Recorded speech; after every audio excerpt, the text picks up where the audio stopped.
কি হয়েছে ফারাজ?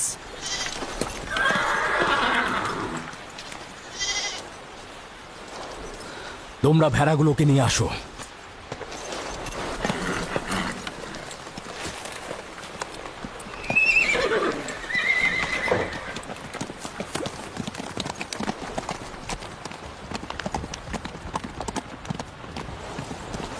কিছু কি হয়েছে? আব্বাজান কোথায় গেলেন?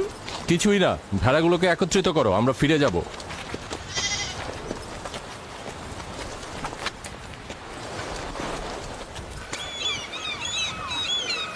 বেল, হ্যাঁ, রাহেল তো তোমার সতীন। রাহেলের সঙ্গে তোমার অনেক ভালো সম্পর্ক দেখছি। ওই সন্তান না থাকায় ভালো সম্পর্কটা ছিল।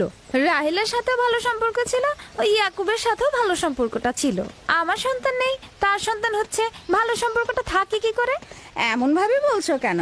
রাহেল আর ইয়াকুব তো ইনসান হিসেবে খুবই ভালো। হ্যাঁ, কিন্তু ইয়াকুব তো রাহেলকে অনেক বেশি ভালোবাসে। আর যেহেতু এখন তার সন্তান হচ্ছে, তার স্থান তো সব স্ত্রীর থেকে উপরেই হবে, তাই না? ইয়াকুবের কয়টা স্ত্রী? 4 জন, আমি, লিয়া, জুলফা ও রাহেলা। এই বাদ দাও তো এসব, তাড়াতাড়ি চলো, তাড়াতাড়ি চলো, না হলে শব্দ শেষে আবার আমার ঘাড়েই পড়বে। আরে আমি তো জানি ইয়াকুব বড় ন্যায়পরায়ণ আর মেহেরবান। সকল হিংসা ভুলে একটু ভালোবাসাটাকে বাড়াও, দেখবে সেও তোমাকে খুব ভালোবাসবে। আর ও তো খুব ভালো মানুষ। জনাবে আলী লাবান, আপনার ওপর শান্তি বর্ষিত হোক। ভালো পুরস্কার পেতে যাচ্ছ, কিন্তু রাহেল আর তার সন্তানকে সুস্থ চায়। চিন্তা করবেন না, আমি অনেক অভিজ্ঞ ধাত্রী।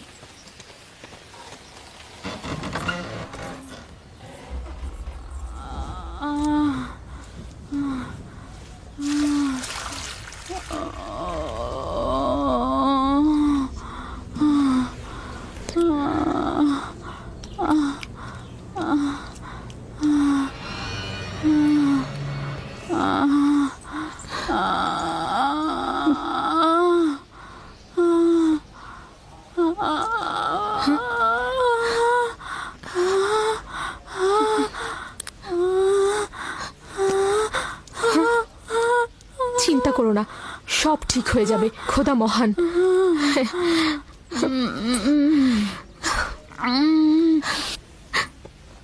রাহেল, রাহেল, রাহেল, এই যে রাহেল, কি হলো? কথা বলো। রাহেল, রাহেল, রাহেল, রাহেল তো রাহেল? বেহুশ হয়ে গেছে। রাহেল, রাহেল চোখ খোলো, রাহেল কথা বলো, রাহেল, রাহেল, এই যে রাহেল। রাহেলা, হ্যাঁ, এমন তো নয় তার উপর ইশতারের খোদা রাগ পড়েছে।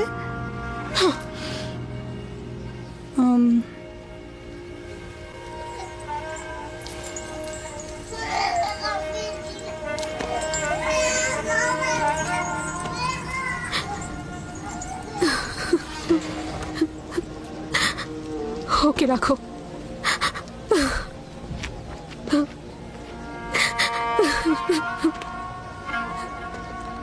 তোমরা তোমার খালার জন্য দোয়া করো, তোমাদের দোয়া খুব তাড়াতাড়ি কবুল হবে।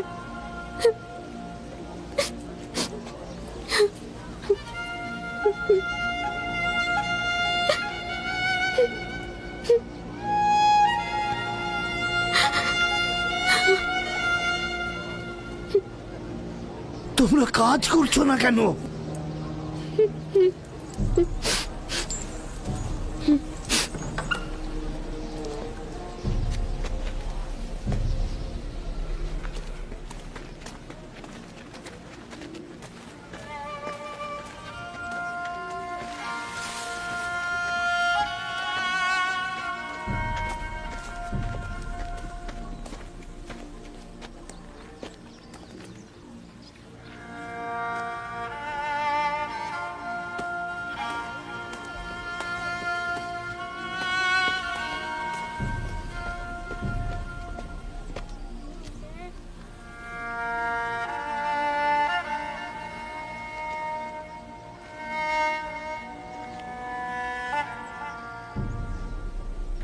কেউ একজন ইশতারকে রাগান্বিত করেছে। আগুন ও রক্ত দেখতে পাচ্ছি, অলক্ষণে মৃত্যুর ছায়া সর্বত্র দেখতে পাচ্ছি। আগুন প্রথমে কাফেরের পোশাকের নিম্নাংশ গ্রাস করবে। যারা ইশতারকে অবমাননা করেছে, অতি দ্রুতই তাদের ধ্বংস আসন্ন। ইস্তার তাকে ক্ষমা করবে না। অতি দ্রুতই সে তার শাস্তি পাবে। আমার মনে হয় ওরা ইস্তারের অভিশাপের ফল ভোগ করছে। ইয়াকুব তো সব সময় ইস্তারকে অবজ্ঞা করে কথা বলে। হ্যাঁ, ইস্তার বলেছিল কুফরিকারী কাফের তার রোশানল থেকে রক্ষা পাবে না। ইয়াকুব তো ইস্তার আর তার খোদাকে নিয়ে কত বেহুদা কথা বলেছে। মনে হচ্ছে তারই ফল ভোগ করছে।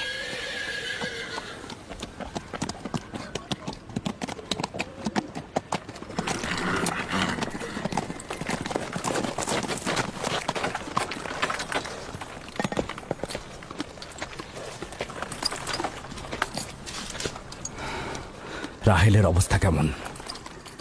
আমি কিছু বলতে পারছি না।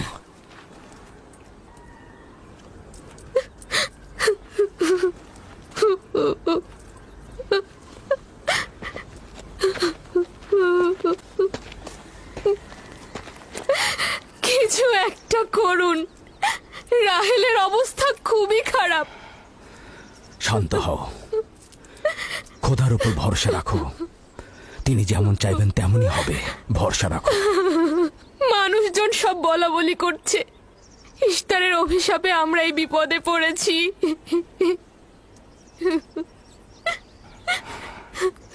খুব ভালো।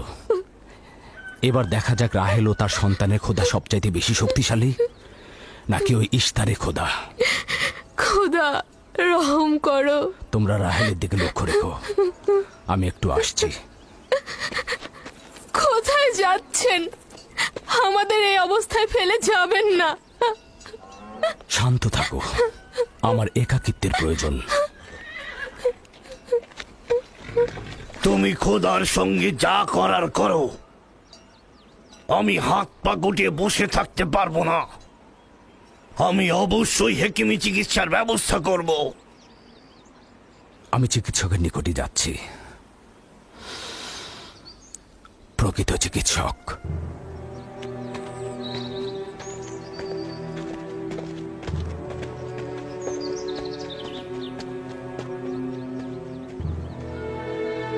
সে যেমন ফাদ্দানের লোকেদের বিপদের কারণ হয়েছে, তদ্রুপ আমার কন্যাদেরও বিপদের কারণ হয়েছে। জানি না ওর সঙ্গে কি করব।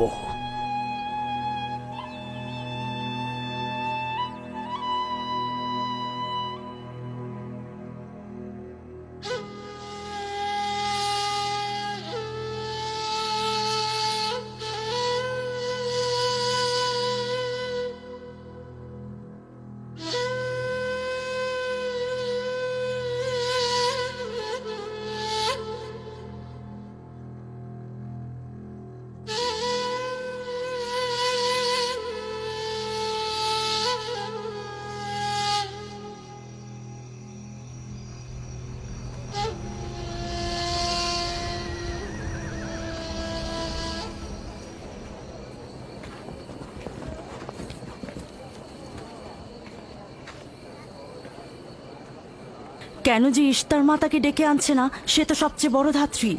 হ্যাঁ, তারা বলছি। জনাব লাবান, ইস্তারের কাছে লোক পাঠান। ধাত্রী হিসেবে সে কিন্তু সবচাইতে ভালো।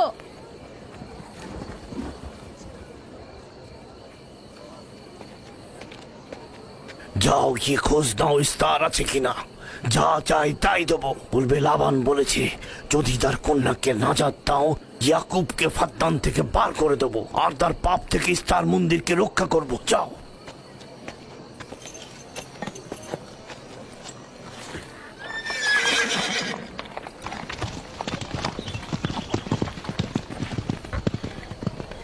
ইয়াকুব ইস্তারের খোদাকে অপমান করেছে।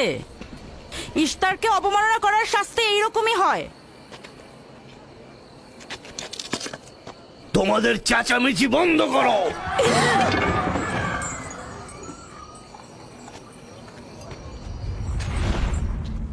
ইয়াকুবকে বলো কেন সে তার খোদার কাছে সাহায্য চাচ্ছে না। আমি যদি তার জায়গায় থাকতাম তবে অবশ্যই এ সময় আমার খোদাকে ভুলে যেতাম না। আমাকে পাঠিয়েছেন জনাব লাবান। তিনি কথা দিয়েছেন তার কন্যাকে যদি নাজাত দিতে পারেন, ইয়াকুবকে ফাদ্দান থেকে বের করে দেওয়া হবে। আমার দৃষ্টিতে এটা সর্বোত্তম সময়। ফাদ্দানবাসীকে মহান ইশতারের কুদরত সম্পর্কে জানিয়ে দেবার এবং তার শক্তিমত্তা সম্পর্কে বুঝিয়ে দেবার এটাই উৎকৃষ্ট সময়। যদি রাহেলাকে বাঁচাতে পারো তাহলে তোমাদের উপর ফাদ্দানবাসীর ঈমান বৃদ্ধি পাবে। এখানে স্বর্ণরৌপ্যের ভান্ডার হবে। রাহেলের মৃত্যুও একই পরিণাম নিয়ে আসবে। বাদ দাও, মরে যাক। খুব ভালো, যাও এই কথাই গিয়ে বলো। রাহেলের মৃত্যু ইশতারের অভিশাপের ফল। একক খোদার ইবাদত করা এবং ইশতারকে দেখেও না দেখার ভান করার এমনটাই ফল।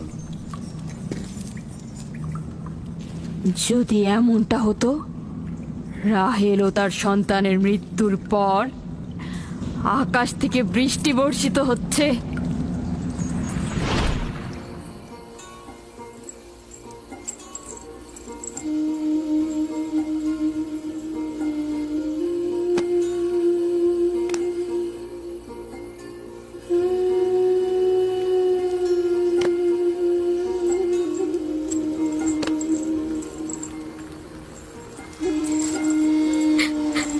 রাহেল, রাহেলা, রাহেলা, তুমি শুনতে পাচ্ছ?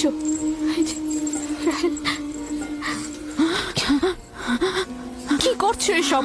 আরে ধোঁয়া দিয়ে জ্ঞান ফেরাতে হবে, তাহলে মা বাচ্চা মারা পড়বে। এই ধোঁয়া তাকে মেরে ফেলবে, সুস্থ করবে না।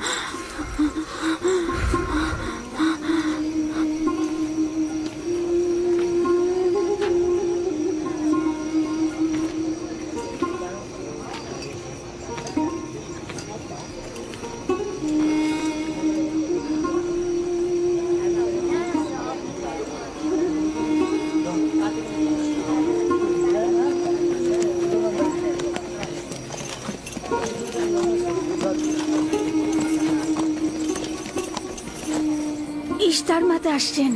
দেখা যাক এবার কার খোদা বিজয়ী হয়, ইয়াকুবের খোদা নাকি মন্দিরের খোদা। আরে পরিষ্কার বোঝা যাচ্ছে বিজয়ী হবে ইশতার।